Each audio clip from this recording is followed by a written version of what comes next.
What's up, beautiful people? Welcome back to The Order. So I wanted to quickly apologize for not putting out any videos for the last couple of weeks. As I mentioned in my community post, I have been busy with a lot of different things. First of all, I started a new fitness challenge and I've lost like 10 or 12 pounds in the past month, which is awesome. I've also been streaming Diablo over on Twitch every single week, as well as working 40+ hours at my job every week. And I'm also getting ready for the Gaming Community Expo GCX in Orlando, Florida. So it's just been a lot, and I've been kind of just also weighing my thoughts on the state of Diablo 4, which is what I wanted to talk about today. There's been a lot of talk in the Diablo community about, oh, is the game dying? All the doom and gloom after the patch, the big patch before season 1. So I wanted to make a quick video just to sort of talk about my general thoughts on the game several hundred hours in, and now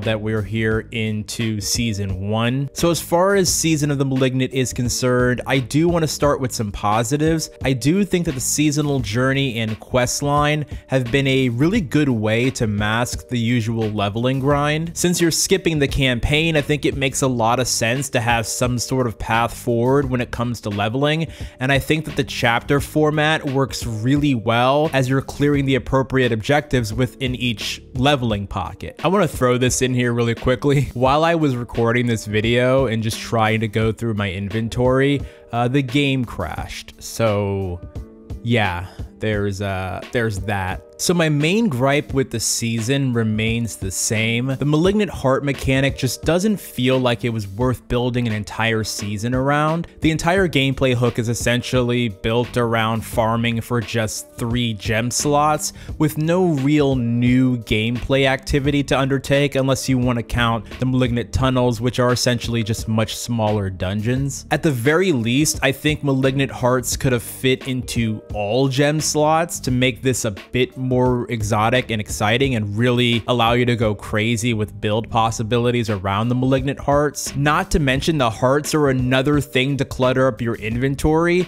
and since they didn't really fix the inventory issues from the preseason, this problem has only gotten worse. Keep in mind, the season lasts 3 months, so will we get any new pieces of content between now and the end of the season? An early blog post back in 2022 hinted that seasons will contain new live events, which may last a weekend, or mystery vendors, so we'll see if that still holds true. Season 2 will have a lot to live up to content-wise. We really need some new gameplay activity to shake up the foundation of the experience, something that can coexist along Nightmare Dungeons and Helltides to give players some new way of grinding out their characters. Now, my biggest issue with the game overall, and something that the season didn't really fix, is that there's no true level cap endgame. Once you get to 100, now what?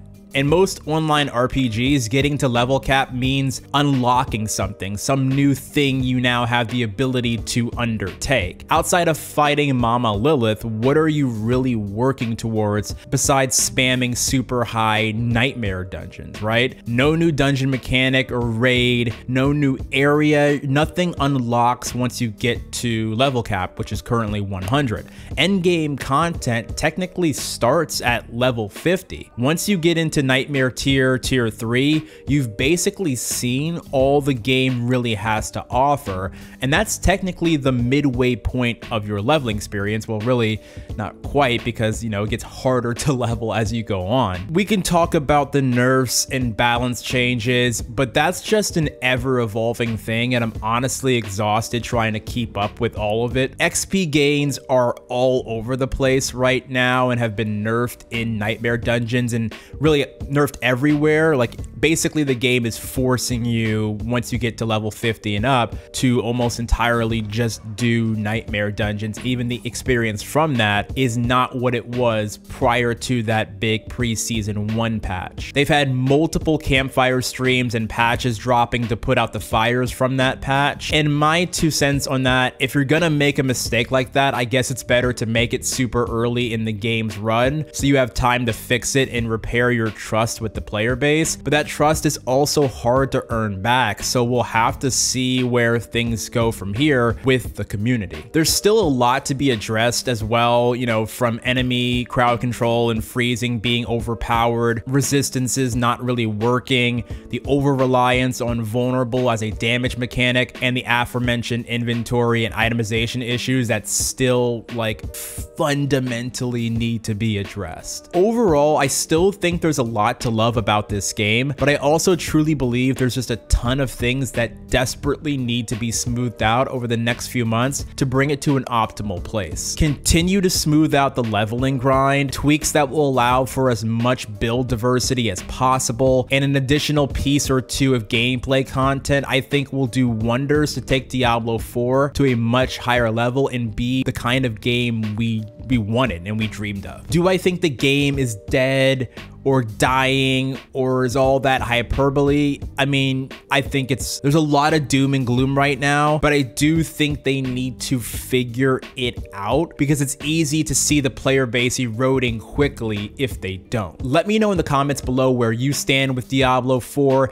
and what changes you're looking forward to most. If you found this video helpful or insightful at all, be sure to hit it with a like and subscribe to the channel for more RPG coverage and insight. Until next time, have a good one.